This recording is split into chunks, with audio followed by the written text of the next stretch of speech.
Hi అండి అందరికీ. మీరు ఎలా ఉన్నారు? నేనైతే బాగున్నాను. మీరు బాగున్నారా?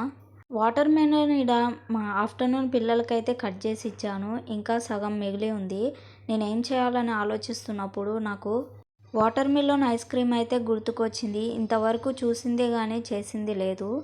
అయితే పిల్లల కోసం ఇలా వాటర్ మెలన్ ఐస్ క్రీమ్ అయితే చేస్తున్నాను. నైట్ మా వారికి నాకు చాలా గొడవ అయితే అయింది. ఎందుకంటే యూట్యూబ్ నేను వీడియో చేస్తున్నానని మా వారు నా మీద అయితే సీరియస్ అయ్యారు. కాకపోతే నేను గొడవ ఎందుకు, ఆయనకు అర్థమయ్యేలా చెప్తే సరిపోతుంది కదా అని నేను అయితే మార్నింగ్ లేచి గుడికి వెళ్ళి వచ్చిన తర్వాత ఆయనకు ప్రశాంతంగా అయితే యూట్యూబ్ గురించి ఎక్స్ప్లెయిన్ చేశాను. పిల్లలతో నేను ఇంత కష్టపడి చేస్తూ ఉన్నాను, నాకు ఎవరు సపోర్ట్ లేరు. నాకు నువ్వు హెల్ప్ ఏం చేయొద్దు కానీ నీ యొక్క సపోర్ట్ ఉంటే చాలు. నువ్వు ఒక పర్మిషన్ అయితే ఇయ్యి, నేను చేసుకుంటానని అయితే చెప్పాను. ఎవరో ఏమో అనుకుంటారని మనం ఉన్న టాలెంట్ని మనము వదులుకోలేం కదండి. మన డ్రీమ్స్ని మనము ఒక స్థాయిలో ఉన్నప్పుడైతే వాళ్ళు కూడా మన మన అవసరం కోసం అయితే వస్తారు. అలా అని చెప్పాను. సరే అన్నారు. ఫైనలీ ఒప్పుకున్నారు. మీ సపోర్ట్ కూడా నాకుంటే నేను ఇంకా ముందుకెళ్ళి ఇంకా మరెన్నో ఛానల్స్ పెట్టాలని నేను మనస్ఫూర్తిగా ఆశిస్తున్నాను. ఫైనలీ ఐస్ క్రీమ్ అయితే రెడీ అయిపోయింది. నేను ఫ్రిడ్జ్లో 40 మినిట్స్ అయితే పెట్టాను. 40 మినిట్స్లో కూలింగ్ అయితే అయిపోయింది. Fridge ice creams, water melon ice creams అయిపోయాయి.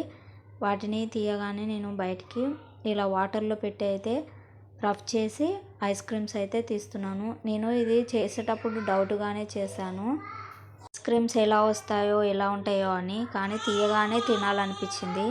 టేస్ట్ అయితే చాలా చాలా బాగున్నాయండి. మీరు కూడా ట్రై చేయండి. పిల్లలకైతే చాలా నచ్చుతుంది. బయట కొనే అవసరం ఉండదండి. ఎందుకంటే ఇవి ఐస్ క్రీమ్ లాగానే ఉంటాయి కాబట్టి. ఇంకా మనం ఫ్రూట్స్ తిన్నట్టు ఉంటుంది, అలా హెల్త్కి కూడా మంచిది. ఇక్కడ ఐస్ క్రీమ్ తిన్నట్టు కూడా ఉంటుంది. నాకైతే చాలా బాగా నచ్చాయి. నాకు ఈ వీడియోస్ తీయడానికి కూడా ఎవరు సపోర్ట్ లేదండి. నేను ఒక్కదాన్నే వీడియోస్ తీసుకోవాలి, మరి ఎడిట్ చేసుకోవాలి, అప్లోడ్ చేయాలి. చాలా కష్టంగా ఉంటుంది. అయినా కూడా నేను ఒక గోల్ అయితే పెట్టుకొని చేస్తున్నాను. నాకంటూ ఒక గుర్తింపు అనేది రావాలనేసి నేను కష్టపడుతున్నాను. ఈ కష్టానికి ఫలితం ఉంటుందని మీ యొక్క సపోర్ట్ ఉంటే నాకు ఇంకా ముందుకు వెళ్ళాలని మనస్ఫూర్తిగా ఆశిస్తున్నాను. మీరు కూడా మరి నేను మీతో ఒక ఫ్యామిలీ మెంబర్స్గా ఉండాలనుకుంటే నా వీడియోస్ అన్నీ చూసి లైక్ చేయండి, షేర్ చేయండి, సబ్స్క్రైబ్ చేసుకోండి మరిన్ని వీడియోస్ పెట్టడానికి.